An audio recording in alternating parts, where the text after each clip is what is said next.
श्री कृष्णदास भगवान के अष्ट सखाओं में एक सखा। कृष्णदास जी का ऐसा स्वभाव स्वरूप था कि इनको कोई भी चीज अच्छी लगती थी तो मन में भाव आता था कि ये मेरे ठाकुर जी को मिलनी चाहिए। एक बार आपको कहीं जलेबी बनती भाई बढ़िया लग गई और जलेबी बनती भाई देख के आपने मन में विचार किया कि ये तो ठाकुर जी की सेवा में जानी चाहिए। आपने आकर के ये विचार किया ही था कि जलेबी का भोग लगाएंगे, कल पूरी सामग्री सिद्ध करेंगे, ठाकुर जी को जलेबी का भोग पधराना है। आप जैसे ही श्रीनाथ जी का दर्शन करने आए तो कपाट थे, कपाट जैसे ही खुले, अभी जलेबी बनाई नहीं, अगले दिन बनानी है, पर एक दिन पहले ही बस मन में सोचा था कल जलेबी का भोग लगाएंगे।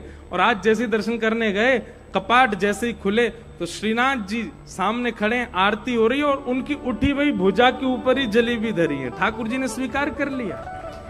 ये रहस्य है। एक बार की बड़ी सुंदर लीला, कृष्णदास जी को मंदिर अधिकारी जी ने कहा कि सुनो भाई, अभी ऋतु फल, जैसे एक सेवा का नियम होता है, ऋतु बदलते उस ऋतु का जो नया फल आता है मार्केट में, ठाकुर जी को भोग लगाना चाहिए। जैसे आम का सीजन आता है, सीताफल का सीजन आता है, कई ऋतु फल होते हैं, उनके ऋतुओं में जैसे तरबूज का, खरबूज का सीजन आता है। बहुत ध्यान से सुनना। तरबूज फल का समय आया तो अधिकारी जी ने कहा भैया गर्मी को समय, तरबूज आ गए होंगे मंडी में, जाओ जाकर के सबसे पहले तरबूज जो मंडी में आवेगो वो ठाकुर जी की सेवा के लिए लाओ। कहीं दुनिया के लोग खरीद ले जाएं, फिर बच्चों कुछ ठाकुर जी की सेवा में आवेगो तो भैया ठाकुर जी प्रेम से पाएंगे नहीं, भोग सबसे पहले ठाकुर जी को लगना चाहिए। तो कृष्णदास जी सुबह ही सुबह दौड़ करके मंडी पहुंच गए। बहुत ध्यान से सुनिए। जैसे ही पहुंचे तो महाराज यहां राजा ने भी अपने सैनिक भेजे, बोले ऋतुफल तरबूज लेके आओ, राजा को भोग लगेगा, राजा पाएगा।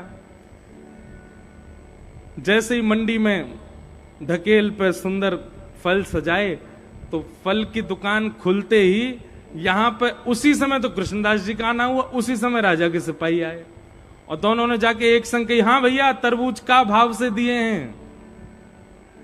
दुकानदार ने कही भैया पहले एक ले लो। कृष्णदास जी बोले पहले हम लेंगे, हम मंदिर से आए हैं, ठाकुर जी के भोग के लिए चाहिए। सिपाही बोले हम भी राजा के सिपाही हैं, पहले सिपाही के, हम राजा के यहां जाएगा फल। कृष्णदास जी बोले नहीं।